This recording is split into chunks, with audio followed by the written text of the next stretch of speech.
Good afternoon. I guess good morning. It is great to see this conference room packed with this many folks, and that is our goal one day, to have this many Republicans in this conference room, or maybe in the other conference room. But I want to thank everyone for being here today. I certainly want to thank all of my colleagues in the Senate Republican Conference and in the Assembly Republican Conference. I want to thank my partner here in the state legislature, Assembly Republican Leader Will Barkley, who you're going to hear from very shortly. And of course, I want to welcome, it is a distinct honor for me to welcome a New Yorker, our director and Border Czar Tom Homan, who is here today at the New York State Capitol to talk about two pieces of legislation, specifically Laken's Law, named for Laken Riley, and you're going to hear from him, no doubt, on all the efforts that are happening under his leadership, under President Trump's leadership, to secure our border, both south and our northern border. Very important to a lot of New Yorkers here. Should be important to all New Yorkers. You're going to hear on his efforts to end sanctuary cities, or to certainly work to combat sanctuary cities, which are sanctuaries for criminals instead of being sanctuaries for people like Laken Riley, which we're going to hear about. But it's, again, a distinct privilege to have Director Homan here. He's a New Yorker from Carthage, or I guess West Carthage. Technically, I don't want to get in trouble there. I know there's a difference. And one time I said Carthage, and somebody said West Carthage, and I said, okay, well, okay. But he's a New Yorker, just as President Trump is a New Yorker. And I think it's a reminder, when you see the work that Director Homan is doing, it is a reminder of the important role that New Yorkers are playing in this administration. And I just think that is tremendous for the state, and I think it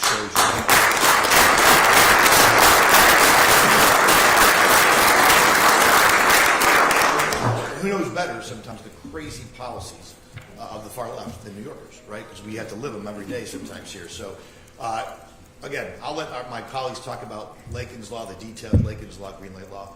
But the real takeaway, and I know Director Homan, we had a talk beforehand, both of these laws work, and they aim to restrict our law enforcement, our local law enforcement, working with federal law enforcement, federal immigration officials who are tasked with enforcing existing immigration law.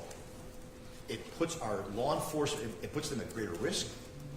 It actually, the Green Light Law makes it a felony for them to cooperate with ICE and our immigration officials, which is really just unconscionable and disgusting.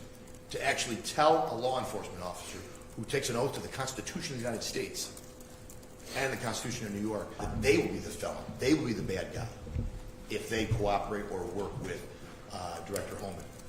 He's going to, I think about Mayor Adams, who no one wanted him removed until he started working to try to end some of the sanctuary madness in the city of New York.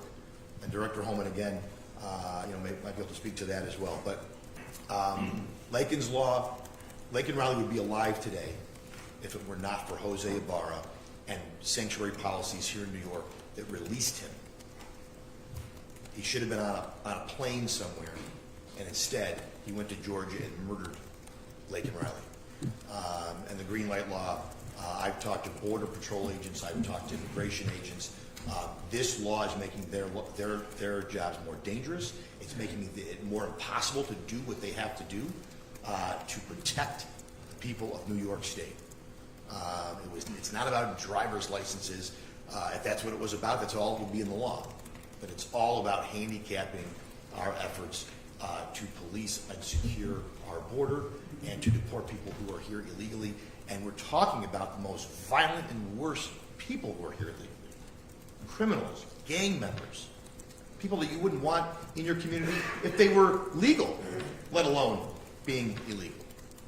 And so, again, these are two laws that our conference and the Assembly Republican Conference and the Senate Republican Conference have worked to get repealed and worked to get enacted. And obviously we haven't had a whole lot of success with this governor and with the Democratic majorities. But you know what? The cavalry is coming, whether it's Director Homan, whether it's AG Pam Bondi, or President Donald Trump. There's people at the federal level now New Yorkers in some cases, who absolutely understand what needs to be done, and they're doing it, and this conference stands ready to work with them any way we can.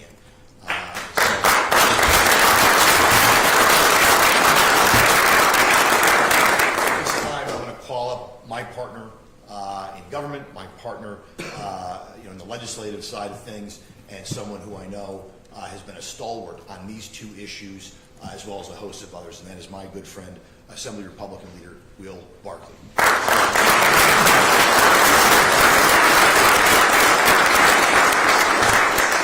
Thank you very much, Leader Ort. I appreciate the partnership that our conference have together, and I think it makes public policy, makes us move and be able to push public policy when we work together. It's a great honor for me to be here with Director Homan. As Leader Ort mentioned, I like to take pride in this because I'm in Oswego County, which I think is kind of on the border of the North Country, but I consider myself North Country, and he's a fellow North Country person, so we're very proud of what he's doing for our country, and it's very happy to have him here today. You know, I look at this migrant issue sort of on two sides of the ledger. I look at one side, insanity, and one side, sane.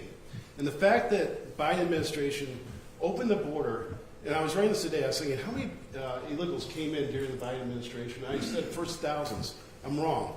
It was millions. Millions of migrants flooded our country. So I'm so happy that we have President Trump and Director Homan now trying to bring sanity back to that policy. Here in New York, we have over 200,000 illegal migrants.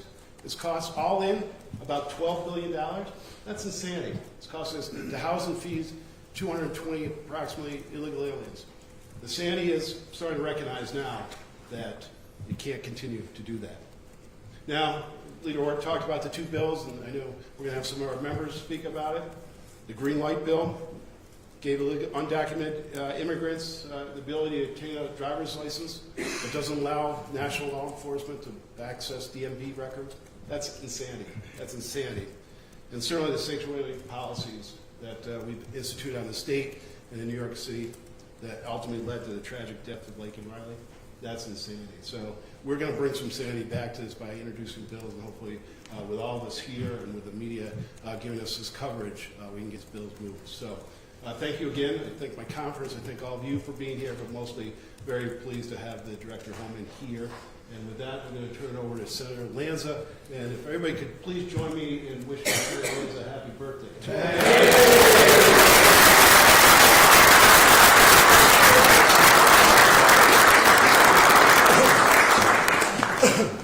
Good afternoon.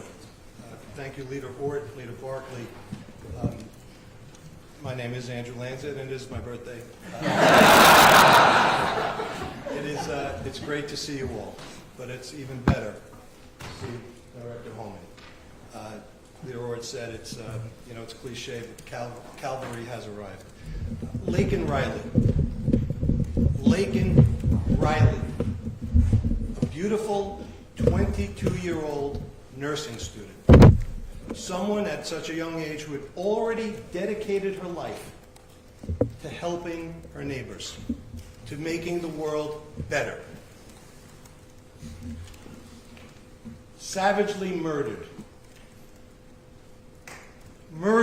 in the prime of her life on a college campus in America. When I saw that as a father, I was horrified, saddened, and disgusted. How did it happen? Her murderer came into this country illegally through President Biden's open border. He was caught. The Democrats released him. Got away with crime one. Made his way to New York. Why New York? Because radical Democrats in New York, like Governor Hochul and others, Bill de Blasio in New York City, before this present mayor, said New York's a sanctuary. You're welcome. Make your way to New York. We're going to give you a free home, free clothes, free food, flat screen TV, cell phone, whatever you want. And don't worry, your neighbors The people who are citizens here in New York, who are barely making ends meet, they'll pay for it all. So that's what he did. And then he was arrested for committing a crime in New York City. An unwelcome guest, but a guest here in our country commits another crime. He's arrested. ICE, federal agents, coming to get him. Sick, depraved leftist politicians in the state of New York said, hey, come with me, and opened the back door and secreted him out of New York. Made his way down to Georgia, and the rest you know. I think the people who did that have blood on their hands. Laken's Law. Here's what it says. And think about it when I talk to you about what it says. And ask yourself if you thought this was already the law. Laken's Law says that if someone is here illegally in our country and is arrested, in New York, law enforcement has to notify ICE. Makes sense. But they don't without this law. If you're convicted in a court of law in New York, the court has to notify ICE. Makes sense. But they won't, they don't without this law. If you're released from prison in New York after being convicted, the court system needs to notify ICE. They should, but they don't, and they won't without this law. Could you imagine that this is not what's happening already in the state of New York? That there are people that are more inclined to help people committing crimes who are here illegally than protecting their own citizens. Border Czar Homan on Staten Island. There's a beautiful building on Father Capodanno Boulevard. This government, together with some Bolshevik not-for-profit home for the homeless, kicked seniors and veterans out of their homes so that they could put people who are here illegally in that building. And again, everything paid by the taxpayers. Private security, room service. People across the street, citizens, working 2 jobs. They call it compassion, the leftist Democrats. It's not compassion, it's disgusting. It's insane. So what has their policy done? They call it sanctuary city. I call it a criminal hideout. Except you don't have to hide, because they'll protect you. 4 years, President Obama. I know we get numb to these numbers, but these are sons, daughters, brothers, sisters, mothers, fathers. 400,000 Americans lost their lives because of the fentanyl that came across that open border. 30,000 New Yorkers in those 4 years lost their lives. 30,000 of your neighbors died because of these compassionate sanctuary city open border policies of the left. 30,000 of your neighbors are not with us anymore.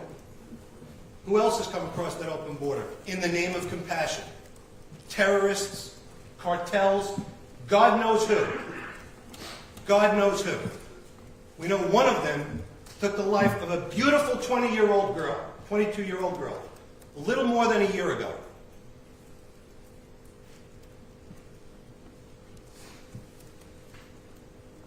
We need a change. This law will make sure that my daughters, your daughters, are safe from the animals like those who took her life. We need this law. Governor Hochul put her hand on a Bible when she took the oath. She swore to uphold the Constitution of the United States and the state of New York. Honor the oath. Put Laken's law in the budget. Make this the law of New York City. We live in a state where radical left Democrats in office have told the police department to stand down. When I was a prosecutor in Manhattan, you know what we called that? Obstruction of justice.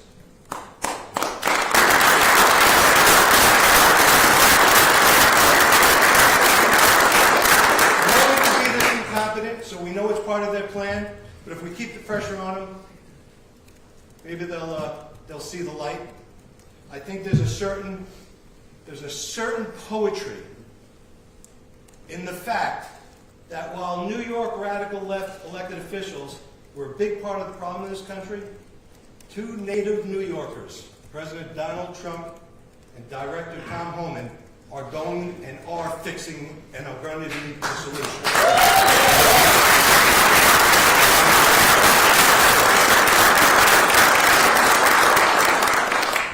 Director Homan, God bless you. On behalf of my children and all of us here who love this country, who love this state, thank you. Thank you for doing this for us. It is my honor. This bill is carried by my partner in the Assembly, by Assemblyman Jared Gandolfo. And, you know, the funny thing is we put this law in place on paper before she lost her life. And then after that tragic event, we decided to rename it. And so,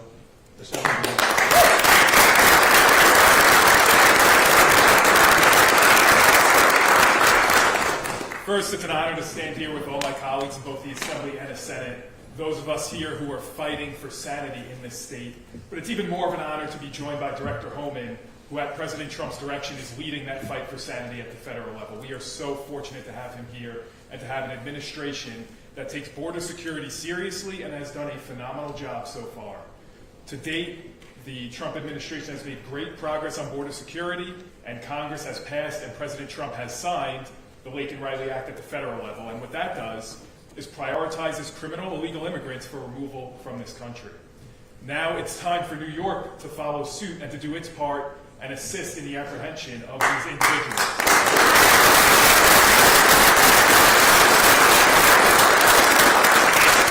And what that means is putting an end to the sanctuary state policies that have funneled illegal immigrants to our state and have fueled the migrant crisis we are dealing with that has eroded public safety and has cost our state billions of dollars over the last couple of years. That's billions of dollars that could have been spent on programs for legal, law-abiding New Yorkers. Instead, it went to New York City to pay for the migrant crisis that was caused by the Democrat policies. It can't go on any longer.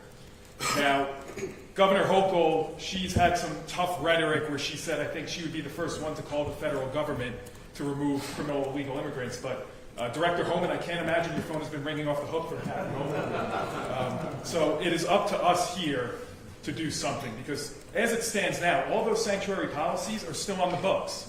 Executive Order 170 of 2017 established New York as a sanctuary state. This was put in place by our former governor, who's running for mayor now, but Kathy Hochul has had the authority to repeal that from day one. She didn't need the legislature, all she needs is her pen. And that's an issue. She can do that today, she can do it tomorrow, but she hasn't and she won't. Now, what Laken's law does, as Senator Lanza mentioned, it aims to address some of these sanctuary policies, most importantly, reporting arrests of illegal immigrants to ICE, notifying ICE when they are released from incarceration. It does a couple other things. Number two, it would repeal the Protect Our Courts Act that was passed a few years ago, which prohibits ICE agents from being able to make arrests at courthouses, to and from courthouses. Again, that is a policy specifically put in place to shield criminal illegal immigrants. It's nonsense. The other point of it is it would restore a maximum penalty of 365 days for Class A and unclassified misdemeanors, which a couple of years ago, Assembly Democrats and Senate Democrats, signed by Governor Cuomo, reduced the penalty by 1 day to make it 364 days to prevent illegal immigrants who are committing these crimes from being flagged for deportation by the federal government. And now some of these are pretty serious crimes. A Class A misdemeanor in New York is sexual misconduct, resisting arrest, assault in the third degree.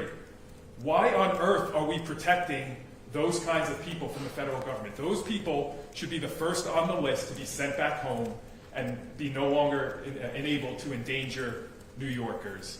And again, I'm so happy we have Director Homan here, who's going to talk about this a little more, and the importance of some cooperation between our state and ICE. We have to put an end to these sanctuary policies. It can't go on any longer. It is out of step with what everyday New Yorkers want to see from their state government. We have to get rid of those sanctuary laws, including the Green Light Law, which my colleague from the Senate, Senator Dan Steck, is going to talk a little bit more about right now. So, Senator.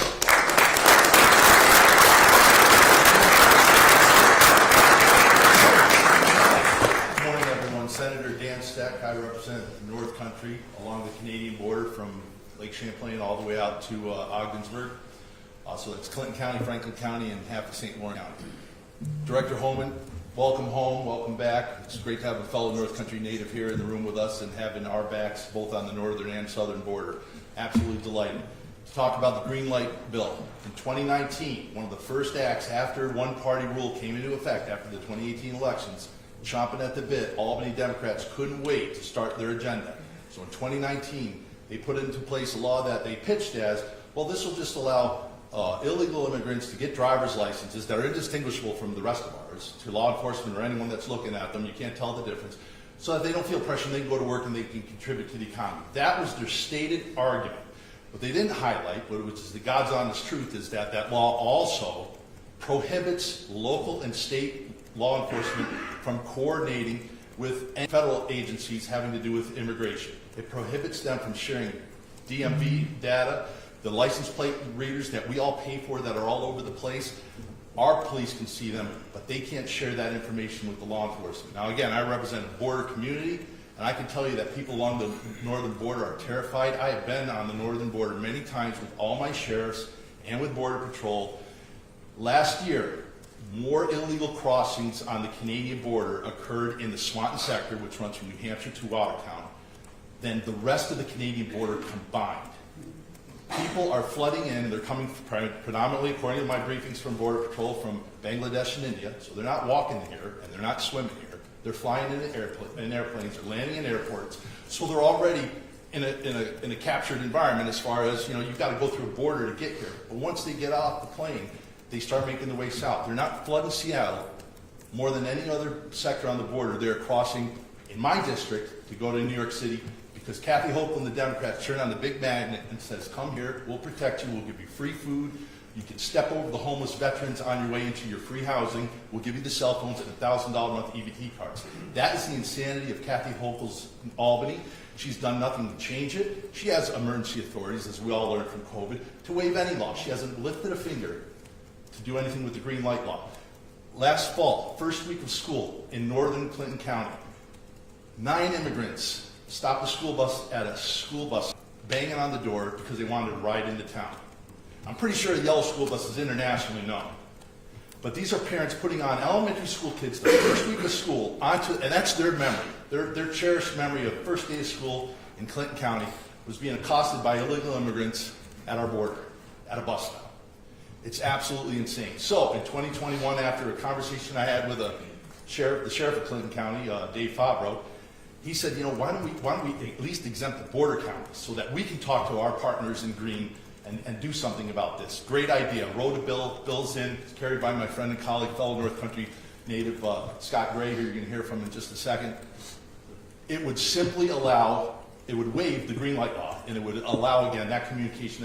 We are asking, the Albany Democrats are requiring by law our federal partners to operate blind. They're literally holding their hands over our law enforcement on the northern border.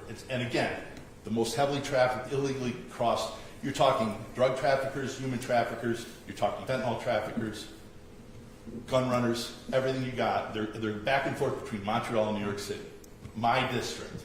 And Kathy Hochul's done nothing for it. So again, this bill would repeal the green light bill and restore some sanity, and again, make New York safe again. Tom Homan, thank you so much for your leadership, for being here today. It's a delight to be here, and again, I'll call up all of our friends, and your good friend, Scott Gray, to talk about his end of the bill. Thank you.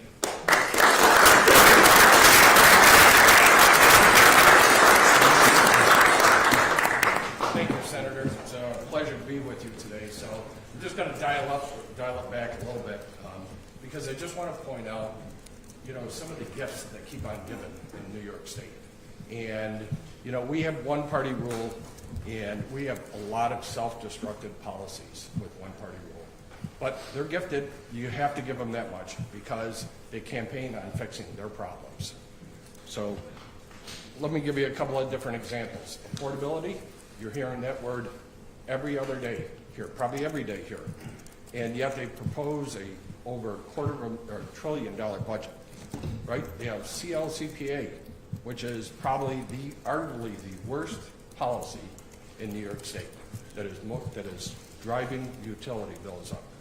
we are soft on crime, but yet they tell you they're concerned about public safety. You've heard a couple of bills today that have discussed just exactly where they're soft on crime. And then, to top it off, we fire 2,000 corrections officers. At the same time, we have a website up that says New York Helps, looking for employment. And that is the hypocrisy of one-party rule in Albany. So we have resources, you've heard it, we have the cavalry is here. President Trump believes in law and order, and Director Homan, who I call Tom, is certainly dedicated to law and order, dedicated to some sanity in state policy and in federal policy, and as a partner for us. So it's a pleasure to introduce to you Tom, who I grew up with through my high school and through when we were young in West Carthage, New York. And Tom's story is one of dedication, service, and unwavering commitment to his country. He started his law enforcement career as a local police officer in West Carthage, New York. He worked up through the ranks of the Border Patrol before he was appointed acting director of ICE back in 2017 under President Trump. And then he was later just appointed as the Border Czar in 2025. So when Tom, prior to his appointment, he called me up. And he said, we're going to take care of a few things in New York. And he said, and one thing is the northern border. So I represent the northern border, as Senator Steck said. And if you're in the federal government, I represent part of the Buffalo sector, and I represent part of the Swanton sector. So we've had a tremendous amount of illegal crossings, dangerous illegal crossings by water and by land, including the New York Power Authority dam in Messina. And Tom said, he said, I promise you, we will not forget the northern border. We'll take care of the southern border, and we'll secure the northern border. The southern border is just as important to us right now because the men and the women of the 10th Mountain Division that is home into our area with Assemblyman Blankenbush are deployed on the southern border to assist. So we're very much paying attention to that. So Tom rose through the ranks. He was in charge of ICE, acting director, of course, of 20,000 personnel across there. And he was recognized for his service with the Distinguished Presidential Rank Award, as well as the National Security Medal, excuse me. And then again in 2025, he's been appointed the Border Czar. So his deep experience, his knowledge of immigration enforcement, and passion for securing our homeland and territorial integrity for the United States. And he's the right man for the job at the right time when we need him. Tom has worked under 6 presidents. I will tell you his largest deportation effort that has been completed to date was under President Obama. So hopefully this one will top that because we have more immigrants, more migrants in here through the Biden administration than ever before. So as I like to tell everybody, from West Carthage, New York to the West Wing, my dear friend, I call him Tom, they call him Director Tom Homan, please.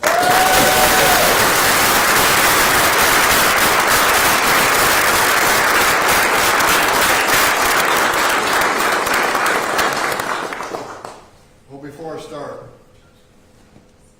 New York State Correction Guards, I'm with you.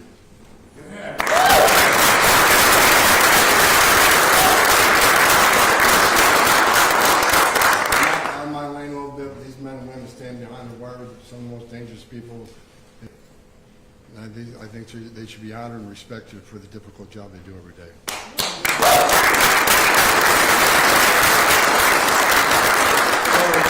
Today's my birthday.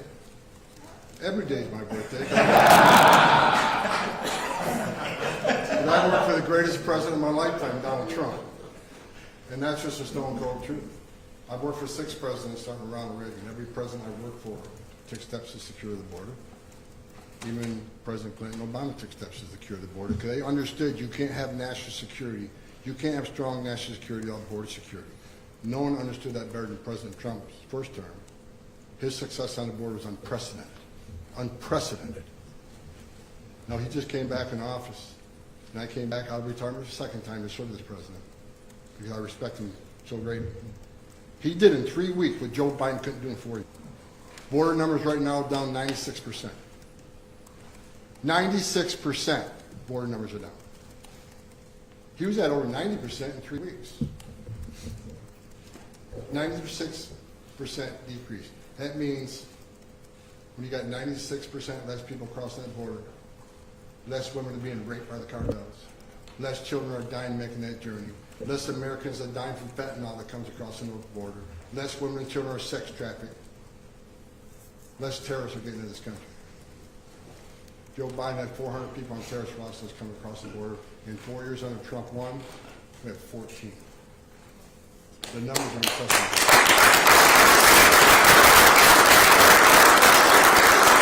Before I get your brain right, well, let me set the facts straight. I'm reading a lot of stuff in newspapers that simply isn't true. President Trump promised the biggest deportation operation in the history of this nation. That's the right thing to do. It has to be done. Let me explain why. We had millions of people come to our border, make a claim to asylum, demand the right to due process, the right to see a judge, and we were provided that. But due process doesn't mean anything if the final decision of the courts aren't carried out. So for those 90%, actually about 86.4, I think, last time I heard, 90% of those who come to our border claim asylum end up with an order removal after due process.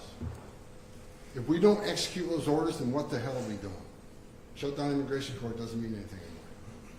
Take the border patrol off the border, there's no consequences. No, when you have a mass migration such as this, where 9 out of 10 will get order removal, they have to be removed. Because if you don't, you send a message to the whole world, you can enter our country legally, which is a crime,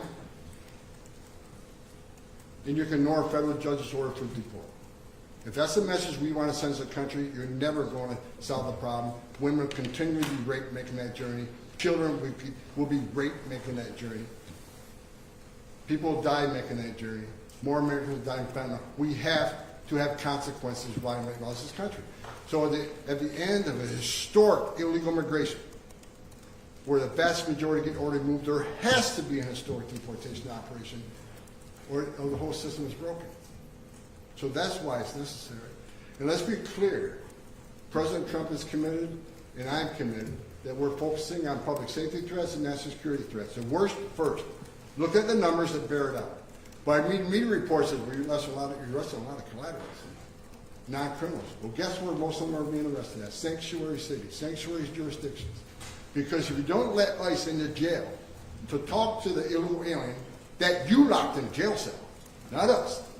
You took an illegal alien and locked him in a jail cell. That's who we want to talk to.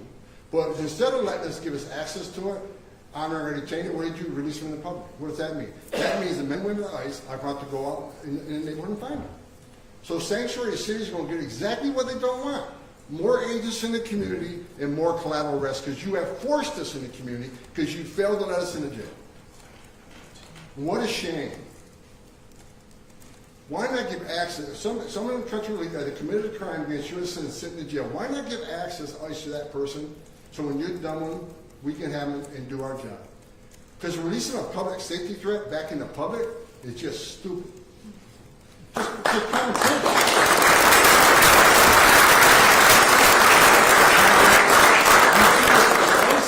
Sanctuary city, we're welcoming the community because we want illegal aliens to feel safe coming to law enforcement to report crimes as victims and witnesses of the crime, and without the fear that we're working with us. That is a bunch of crap.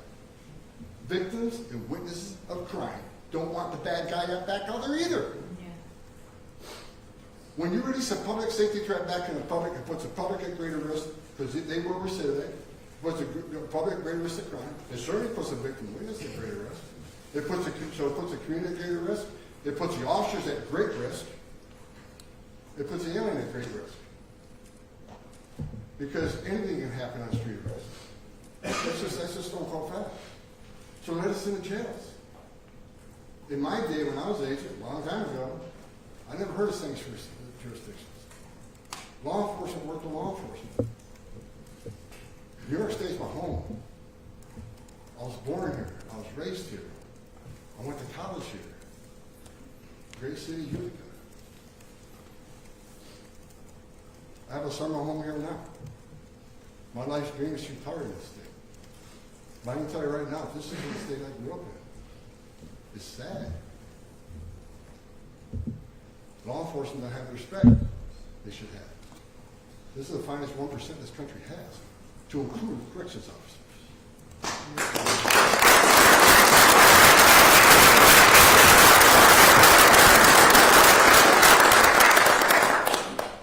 I'll say it again, President Trump's the greatest president of my lifetime. As the guy who fought border security my whole life, as the guy who stood in the back of tractor trailer in 19 dead aliens who baked to death, including a 5-year-old little boy. As a guy who's talked to young ladies as young as 9,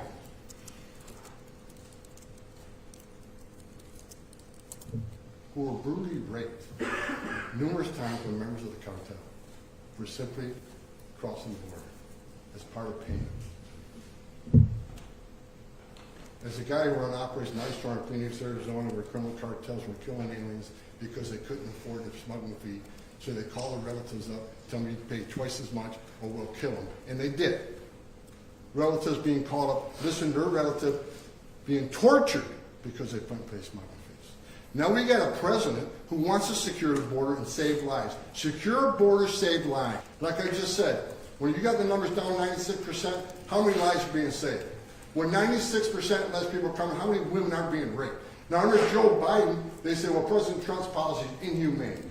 Homan, you're a racist. Trump, you're a racist. Your policies are inhumane. Oh, really? How many lives are being saved right now today because of that border security?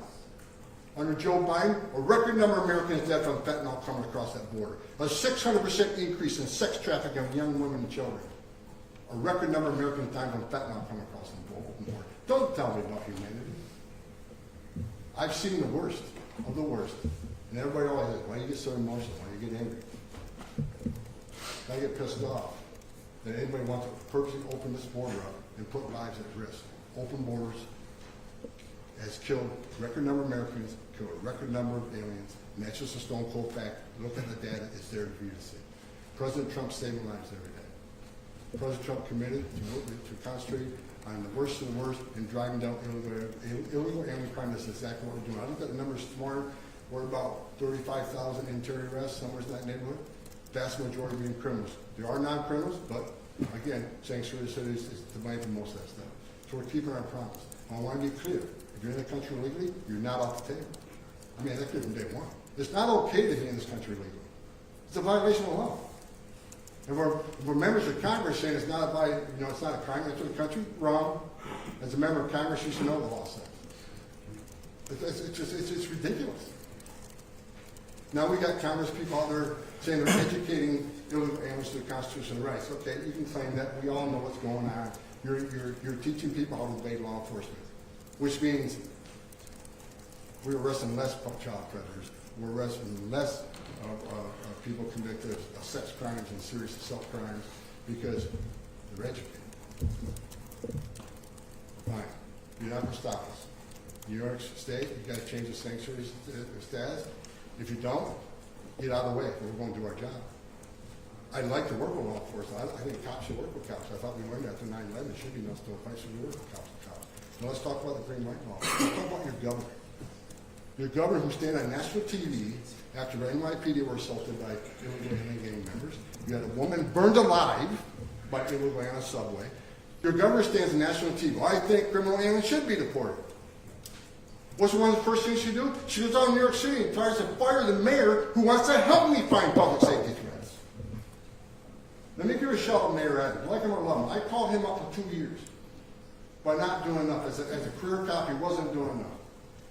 But when I sat down with him back in November, he came to the table. He wanted to help on significant public safety threats. He don't want to be an immigration officer. I don't want to be an immigration officer.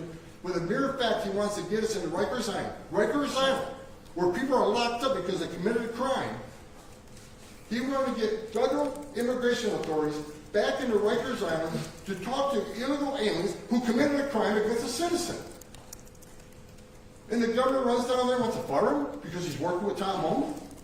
And as far as all this, well, he's making a deal because it's criminal issues, I've been talking to him since November, had nothing to do with that, as far as I'm concerned.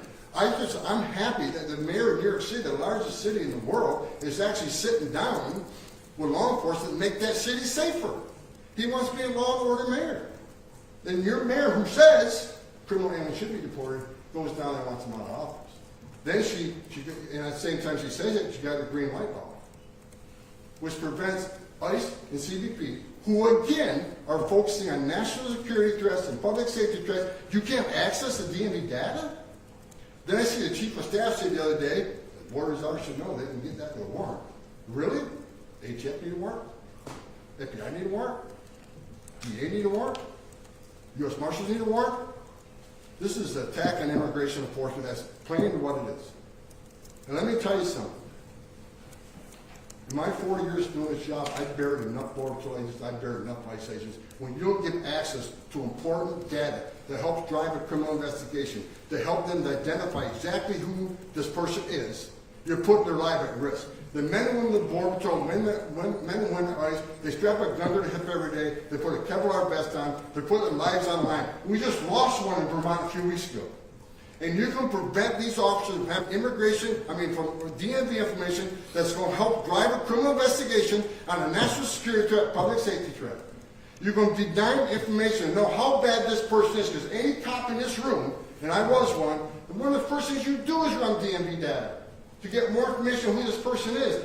And considering they're working on national security threats and public safety, you're going to lock them out of that data? You can require a warrant for them with no other federal law enforcement agency? Ridiculous. So she's talking on both sides of her mouth. Oh, I want criminal aliens deported, but she puts all the roadblocks, so it's not happening. You have illegal alien crime murders happening in the state. I think you had some in Buffalo, you had some in Syracuse. Never heard of that in my day when I grew up here. We're a nation of laws. No one should be pushing back on removing public safety threats from the community.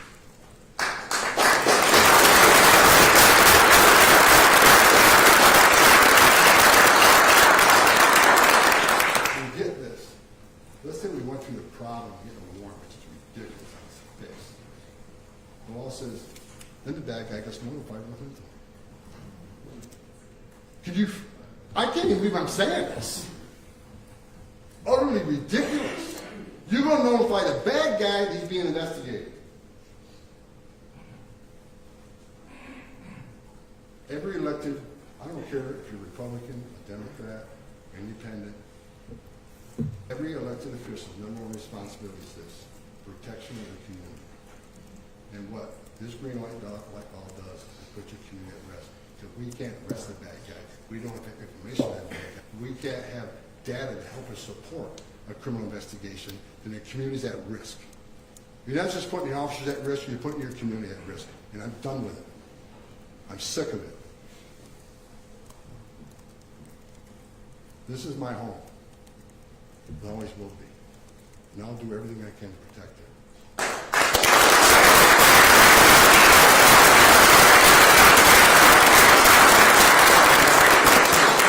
I tell people like I grew up on the northern border. I have a home on the northern border now. I could have a northern border because I grew up here. So Scott was right. Northern border is not being ignored. President Trump's committed to securing the southern border. We got record security now. I'm focused on the northern border now because President Trump made a promise to the American people. His mandate was to enforce immigration laws, secure our borders. Securing our borders save lives. And for those that don't know, a lot of special interest aliens enter through Canada. The likelihood of the terrorists coming across the northern border is very likely. We're going to pay strict attention to the northern border, just not New York, the entire northern border. Well, under Joe Biden, let me tell you what he did to your northern border. Under Joe Biden, millions of people coming across the border, about half of the northern border agents were assigned on the southern border. And the half that stayed here, many of them were processing illegal aliens virtually from the southern border, which means the northern border was lawless. Clinton County got killed with numbers. We're fixing it now, and I won't stop until the northern border is as tight and secure as the southern border.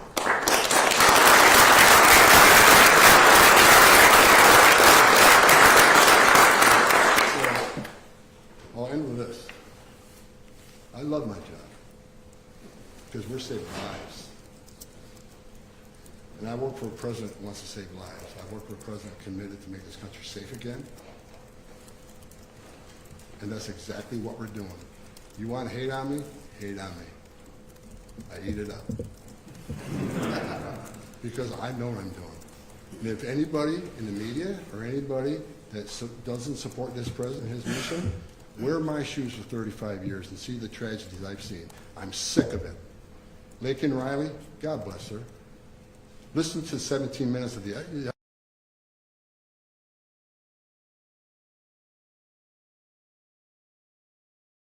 Girl fought for life. Can you imagine? And why don't you put your... She just didn't die. I want you to think about something. Put your daughter in her shoes, or your sister, or your mother. Think how terrified her last minutes of life were like while she's suffering, fighting just to survive. Laken Riley's one out of many. I've met hundreds of angels and moms and dads who buried their children. Now, I always hear all the time, family separation, Homan's the godfather, saying separation. Let me be clear. Zero tolerance is about saving lives. Because we figure we start prosecuting people who violate the law and put the children in harm's way, maybe they stop coming. And they did. The numbers went down. It's unfortunate families got separated. But it happens to American families every day. It's going to happen in Albany today that an American family will be separated by law enforcement because the child can't go to jail with a parent.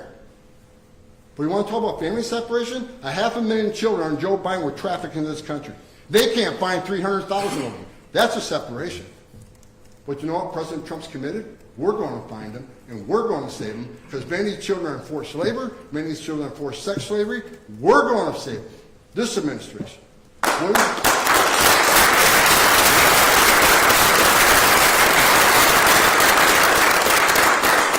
talk about family separation? Talk to angel moms and dads who buried their child. My worst nightmare, everybody in this room, your worst nightmare is bury your child. And I've talked to hundreds of angel moms who did that. And finally, I'll say this. I read it this morning, and it irritates me every time I read it. Illegal aliens commit less crimes than Americans. Really? Show me the data. I've seen just as many studies push back against that. But let's say that's true. Doesn't matter. Every crime committed by illegal aliens is a preventable crime. None of them are acceptable. One's too many. So I don't want to hear that garbage. Secure borders saves lives. President Trump is a great president. He's saving lives every day by locking down this border, by removing public safety threats. He's doing the job he promised Americans. I couldn't be more proud to work for a man that's dedicated to the service of this nation and makes this country safe again. So God bless President Trump. And I want to say one more thing.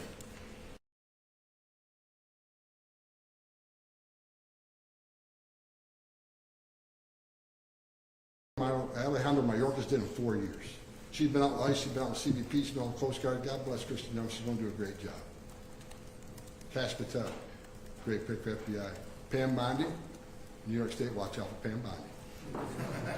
Because she's going to take on Sanctuary City. So I'm proud to be a part of this group. Every day I walk in the White House, my head's held high, because I know we're doing the right thing, not just for the United States.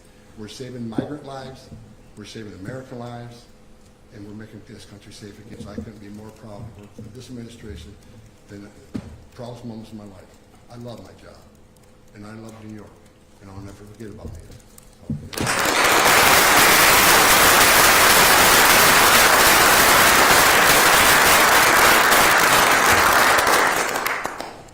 Good?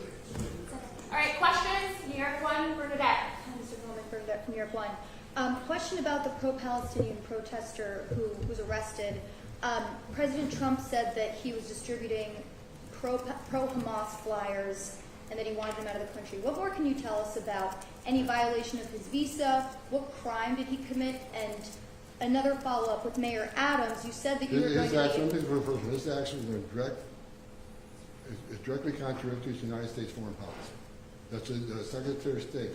That's a charge on the Secretary of State. We consider him a national security threat. When you're on campus and they say, and I hear it,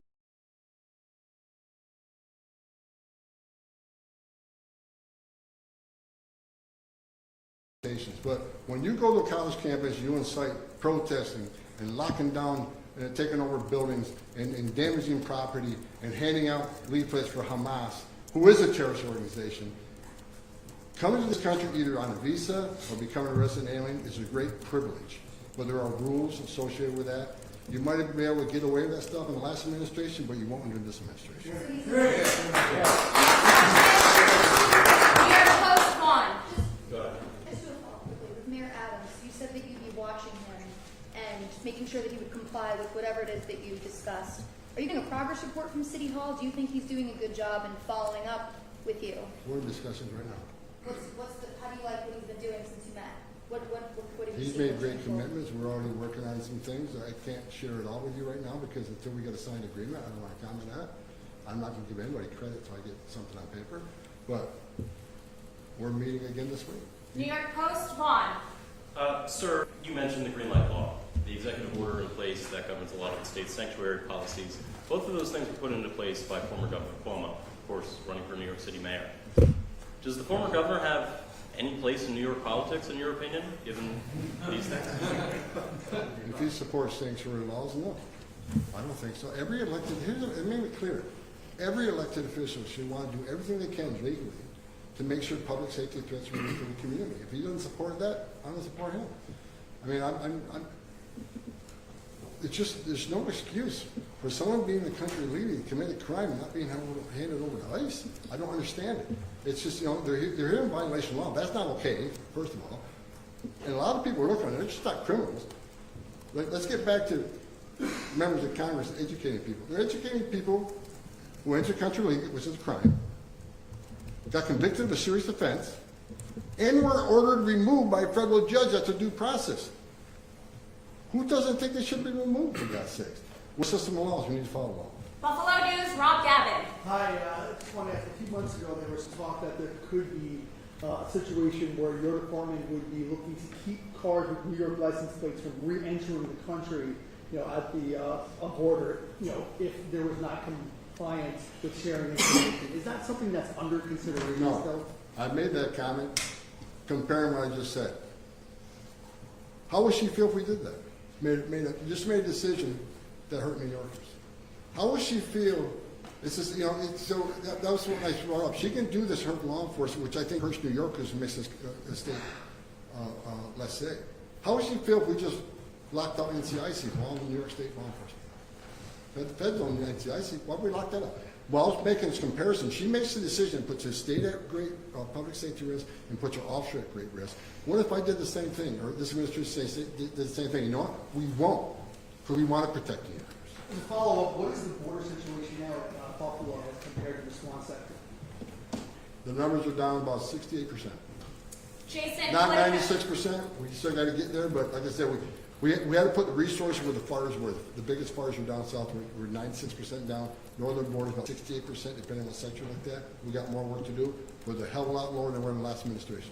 Jason Politico, New York. Mr. Homan, since you're not going to, consider barring these New York drivers from re-entering the U.S., I know there's a lawsuit against Hochul and the state, but what else? Now, first of all, I didn't say we're not going to bar them. It says it's not under consideration this time, as far as I know. Got it. And what other measures are you planning to implement to get Hochul to follow federal immigration policy? Are there other things we might be expecting? We're going to do our job despite this administration. We're going to go arrest public safety threats. We're going to go arrest national security threats. We'll double the man force here if we have to. Because rather than one officer arresting a bad guy in jail, one officer arresting one bad guy, now I got to send the whole team because of officer safety concerns, community safety concerns to go look for this guy. Very inefficient, especially looking for people who don't want to be found. Which means what? It means we send more officers in New York to get the job done. Alex Gall, Watertown Times.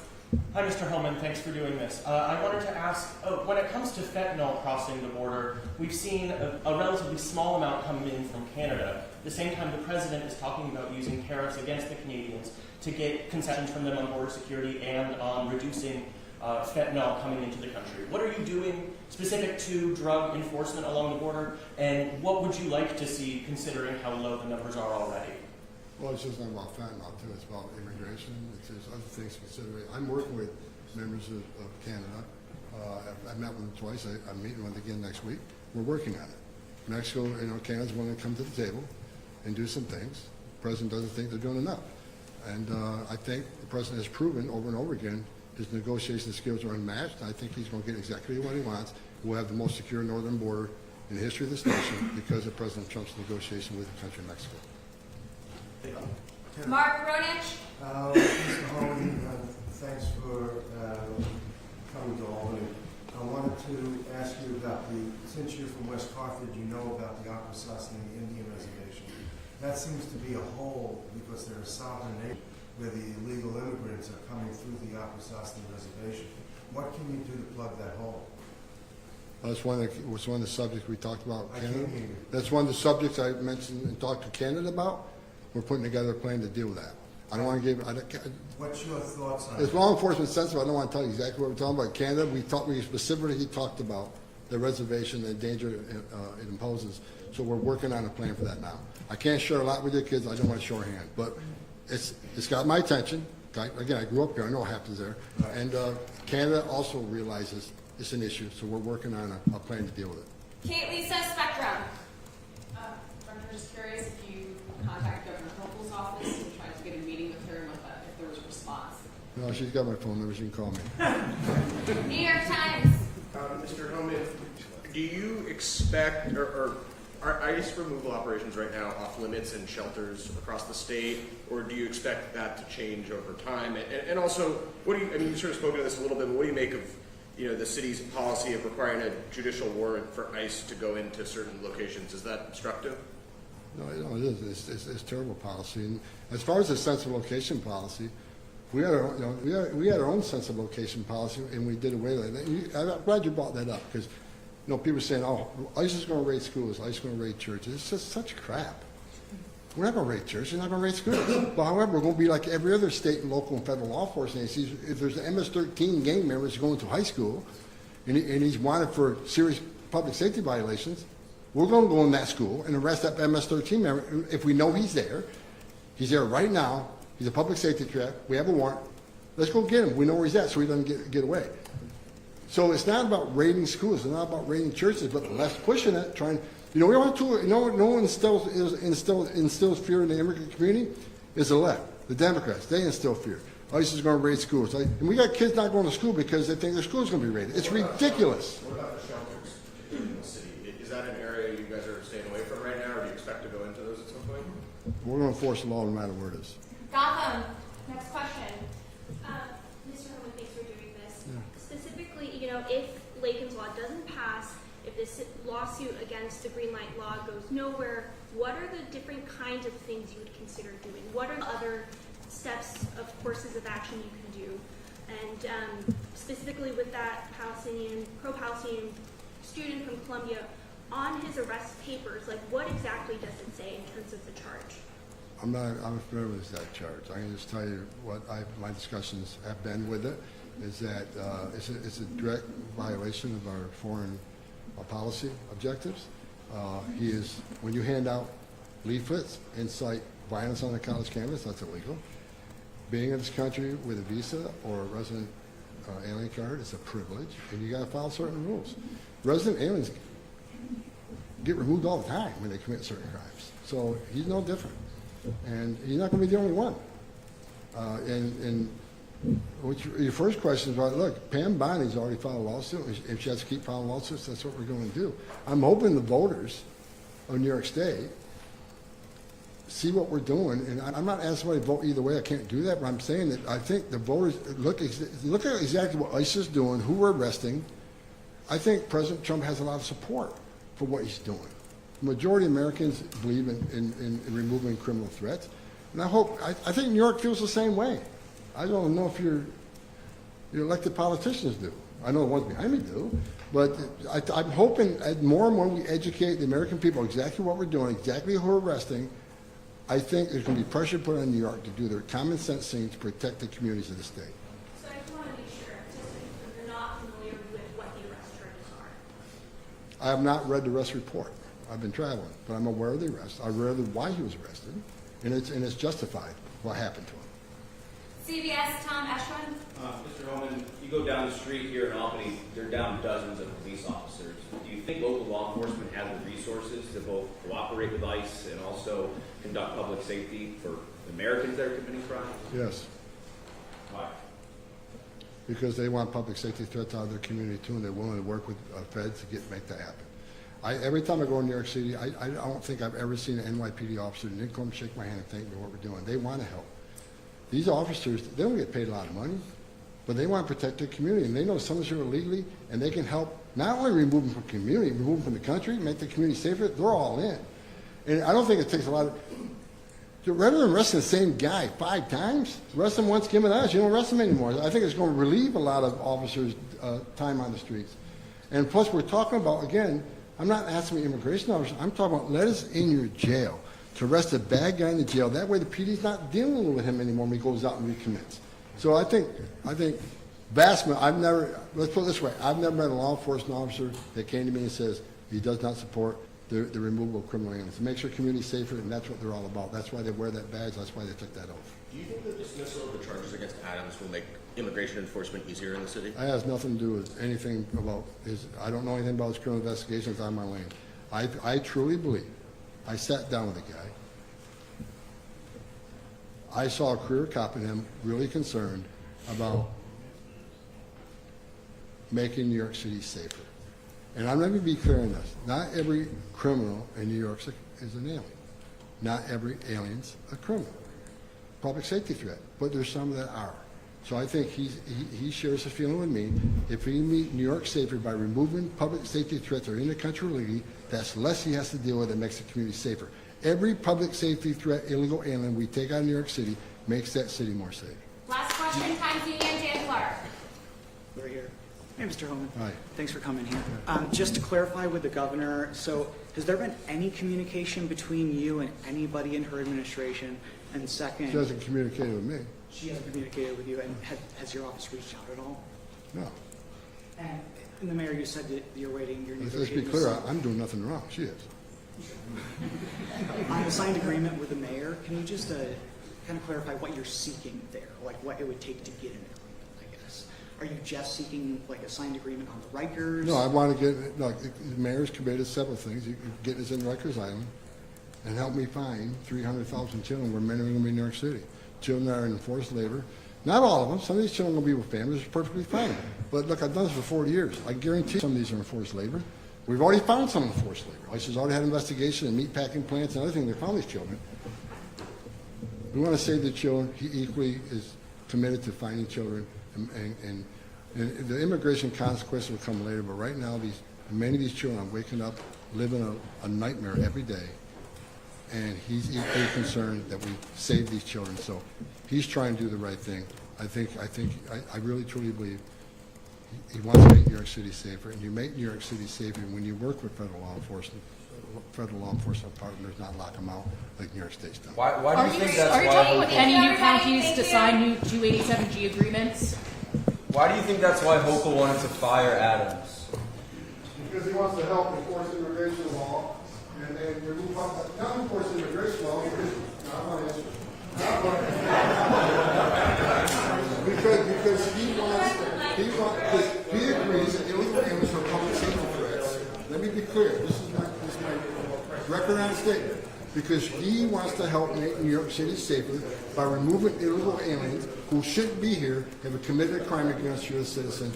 He understands that the illegal alien crime in New York City is skyrocketing under this administration. He wants to decrease it. He wants to end it. And I think for a mayor that wants to be a law and order mayor, I think it's the right kind of mayor that New York City deserves and should have.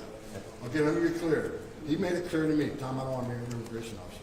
I said, I don't want you to be an immigration officer. We'll do that. I want cops to work with cops. He's not going to force immigration law. He wants nothing to do with it. He wants to take public safety threats off the street in New York when they're here in the country legally, and I agree 100%. Are we going to see more 287G agreements